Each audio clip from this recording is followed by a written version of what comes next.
Build Your Business listeners. This is Matt Reynolds, your host for the podcast, and you are listening to what we are calling the legacy episodes. And really, these are the pre-episodes that really led to this podcast, the Build Your Business podcast. This is really my life's work and my brother's life's work in building your business. And so they were originally published in the Barbell Logic podcast as part of the Principles or Coaching Success series, but really touch on similar topics to the Build Your Business podcast: how to improve your productivity, how to set and accomplish your goals, deprioritize urgent tasks, to focus on what is most important to you, and most importantly, to become a better person and leader and business owner overall.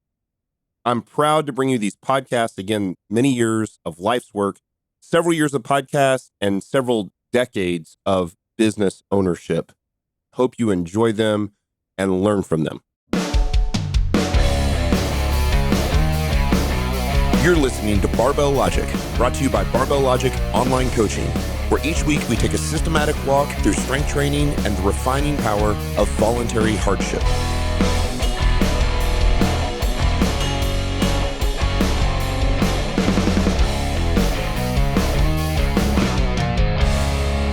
Welcome to the Barbell Logic podcast. This is another of our Principles series, and I'm here with my good buddy Dan Flanck, sort of rising superstar coach for Barbell Logic. The guy's got a heck of a resume already for a young kid. Has been a Division I coach, and I wanted to have you on the show today, man, to talk about really an overarching principle for us and what we are really trying to do with our clients, and that's build confidence, man. It's so important to me that what we do at Barbell Logic is build confidence in our people. And I think that's done via voluntary hardship through strength training. But I really think the voluntary hardship through strength training is just like the mode of actually accomplishing the greater factor, which is building confidence in our clients. And so I thought about this a lot when I ran Strong Gym. I remember thinking to myself that gyms typically did the opposite of this. They have a reputation for tearing people's confidence down. You know, when you join a gym or you join any sort of fitness program or online coaching or anything, you often do it in maybe not the greatest emotional shape. Like you got a divorce, or your boyfriend or girlfriend broke up with you, or you saw yourself in the mirror for what you really look like for the first time in a while, or you put on an outfit or a dress or something that you probably didn't put on a dress, but no comment. Yeah, and it didn't fit, or whatever. Or your dad had a heart attack, or like that kind of stuff happens, and it creates this sort of emotional necessity to change your life when it comes to health and fitness. And for most people, they walk into a gym and they join a gym and they're nervous and they don't feel good about themselves. And the gym does nothing to build their confidence. They do the opposite. It tears them down. It throws them into a meat market of people who are looking at themselves in a mirror and taking pictures of their abs or their butt. And that's not who we were at Strong, and it's not who we are at Barbell Logic. And so to us, that build the confidence factor is such a huge value piece of who we are. Yeah. I mean, I just went into a big box gym. I was in Nashville, and I went with a friend of mine, and I felt intimidated walking in, and I've been lifting weights. I'm like, since I was 13, 14 years old. And I felt intimidated. Yeah. I couldn't imagine what it would be like for my mom. Well, my mom's been lifting longer than me, but for someone's mother to go in and, or dad and have never done anything like that and feel that way. So yeah. And this is actually a word I've thought a lot about, confidence. And I think for me especially, I mean, lifting has always been something that's provided me with that. And then some reflection over the last year or so after my gym has taken off and other really great things have been happening, opportunities have come up in my career. And I think what it really comes down to is having a clear vision of what you're trying to do. So when you're training, you have a clear goal. So it's to, a lot of times people come in and they're not exactly sure, but over time, you start training a couple weeks. Oh, I want to be able to squat 3 plates for a set of 5, right? So then you have this clear goal that then gives you a compass to make all of your decisions and to filter through things that either do or don't make sense for you achieving that goal. So I think really a huge part of it, and I like John Wooden's definition of it, so I pulled it up, and he didn't define confidence this way. He defined success this way. He says it's peace of mind, which is a direct result of self-satisfaction in knowing you made the effort to become the best that you're capable of becoming.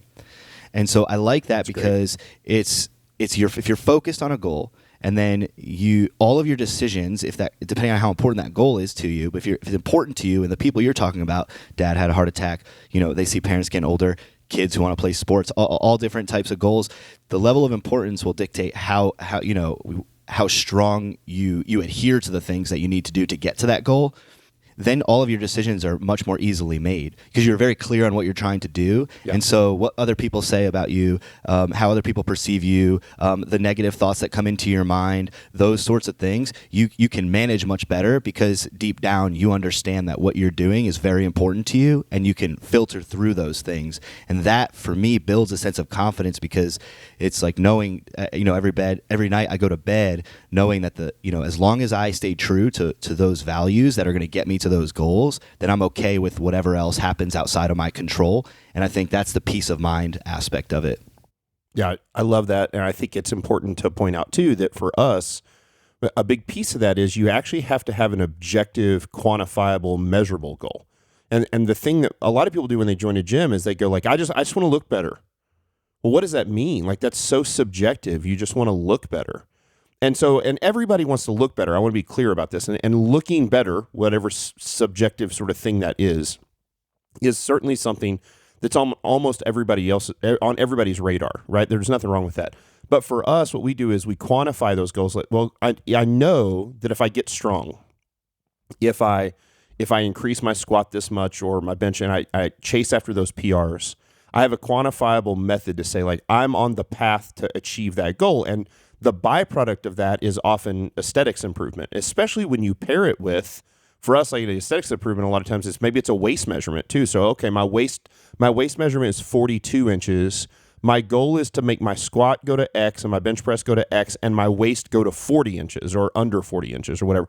Now you get to do both, but those are all still very quantifiable things that you're working towards so that every day when you go to the gym or the 3 days a week or 4 days a week that you go to the gym, you have quantifiable evidence that you're pursuing that goal and you're on the path to reach that goal. And like you said, what that leads to is like tremendous self-satisfaction, and that self-satisfaction leads to the confidence, right? So when you think about, man, I don't know about you, but I when I was 12, 13, 14, 15 years old, and I've told this story before on the podcast where I hit puberty really late, I had extremely low confidence.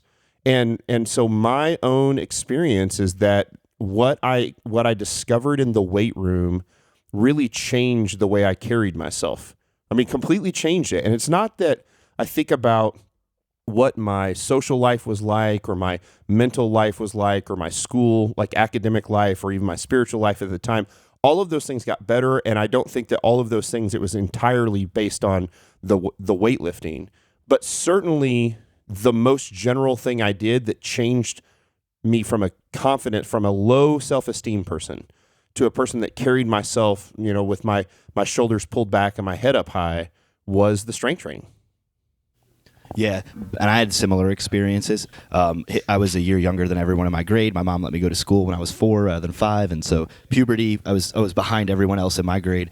And so for me, I was looking for something, and I thought abs were going to be my source of, like, everything's solved now because right, of course, now girls are going to look at my abs, right? And so in college, I fell into the and I don't think there's anything inherently wrong with, like, bodybuilding, because there are people who do it and get similar, side effects from it, but for me and my experiences with myself and a lot of other guys, like we were the meatheads at my college, a lot of these other guys, what I noticed was a transition from, I think, insecurity to covering that up with arrogance once you get your body to a certain point. Sure. And you start, I remember I was like judging other people and my friends would like just, because they didn't do it the same way that I did. And so recently I've really wrestled with the idea of like, what is the difference between confidence and arrogance? And I think, because it's an interesting thing, because there's a fine line. And I think what it is confidence is, knowing that you're doing what's right for you, and believing that you're super capable and that you can be really great at whatever it is that you're going toward, and you think other people have the potential to be great too. Yep. Where arrogance is, I think I'm great and everybody else sucks. That's right. And so else. It can be instilled in people around you too, which is why I think having a community, whether it's remote, in person, of people who are doing that, I'm confident because I know I can be great and you can be too, and I'm going to push you and cheer you on when you become successful too. Then it starts to instill this atmosphere of confidence. Yeah, I love it. To bring up the bodybuilding crew, bodybuilders, my experience with bodybuilders is that most of them, maybe all of them that I've ever met, and I know there are outliers and people that I haven't met that don't fall in these categories, but most of them are not self-confident people. They still have this like body dysmorphia of like small man syndrome or whatever, and that's typically the case. Or there are a few that actually get into the truly arrogant, and sometimes I think the arrogance is just sort of a cover up for their actual lack of self-confidence. And so it's the reason we don't train bodybuilders at Barbell Logic. It's not who we are. And again, I know there are some good bodybuilders out there that are doing it for the right reasons, and they like it and they enjoy it and they get value from it. But my experience is that for most of them, that actually isn't the case.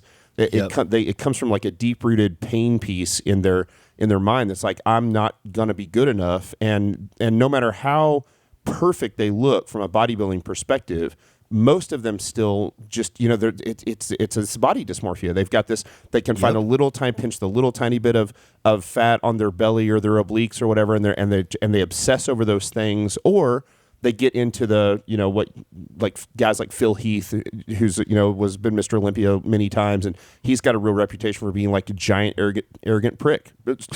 Arnold was. I mean, Arnold was arrogant. And I remember the first time I watched Pumping Iron as a kid. I love that movie now, by the way. I'll watch it about once a year. But I remember the first time I watched it, I was like maybe 15 years old, and I hated Arnold when I watched it. I was like, wow, this guy's a dick. I don't want to be like this. I mean, this is like, he's amazing. He looks amazing. He's the best bodybuilder of all time, but he didn't have confidence. He was arrogant. That's what it came down to. And so one of my first coaches who actually was a bodybuilding coach, but he was the one who started to instill in me different ways of looking at it. He's an older guy, but he used to coach, actually worked with like a couple professional bodybuilders, and he had met Arnold, and he swears he's like, he had calf implants. That's what he told me. That's funny. But to speak to, that was me, what you described, the body, because that's why I got into bodybuilding. I'm like, oh. And then I actually met Taylor, my wife, in anatomy class. Taught her anatomy. Yeah, and she'll love that. And then she literally called me out within the first week of knowing her. She's like, you don't have to be so arrogant. You can be yourself. And I was like, what? So it was a huge someone in my life who really helped me kind of find a better route that I could learn confidence rather than instead of being arrogant to cover up. Really, she knew I was insecure. She could feel it right away. Absolutely. So if you're listening today, I always want to give takeaways for the principles episode. If you're listening today, and especially if you're not a client of Barbell Logic, this is not, it's not me trying to give a sales pitch for Barbell Logic. Obviously, we would love for you to come and work with us. But if you go to a gym that doesn't build your confidence, you need to change gyms. And if you go to a coach that doesn't instill confidence in you, you need to change coaches. And that doesn't mean there are times for us where we have to like basically chew the ass of our clients. Sometimes you got to chew their ass because that's the only way they'll respond on certain level. Like there is a mental toughness capacity to this. But if you find yourself hating what you're doing on a day-to-day basis and building up animosity for your coach or trainer, or building up animosity for the gym you're at, you're in the wrong gym and you're working with the wrong person. And so find that person who helps instill confidence in you and builds confidence in you, and surround yourself with people that do the same, right? Surround yourself with people who will build you up and encourage you and be happy for you when you are successful, and you can be happy for them when they're successful, and don't want to tear you down. We love competition when it comes to sports, and we think those things are incredibly necessary, but but I'm not competing with my friends on who can be the most successful, who can be the best dad or the best husband or, the best churchgoer or whatever. Like that's a dangerous, slippery slope to fall down. And so for us, a big piece of our values, a major piece of who we are at Barbell Logic is that we want to build the confidence in our clients. Yep. And just to kind of wrap it up, it's this idea, my dad would always teach me to, you build the biggest house by building the biggest house, not by tearing other people's houses down. That's right. So you build a big house, and I think that's a huge marketing tactic for lots and lots of people, and especially in this industry. You build the biggest house but they do it by tearing other people down. That's right. My program's better than yours. We're smarter than you. That sort of thing. No, like it's about doing right by people, and doing right by people might mean holding them accountable and chewing them out a little bit. Sure. But ultimately, it's coming from a place of service because what we know as coaches that you can be great too. That's right. In this endeavor. So awesome. Hey, that was another episode of the Barbell Logic Principles series. Stay tuned. It's Sunday. We'll see you tomorrow for a big episode. I think you might be on the show tomorrow too, Dan. I'm not sure. We'll find out. I am, yeah. So I think you also will be on the Monday show. So we'll see you in 24 hours. You guys have a good rest of your Sunday.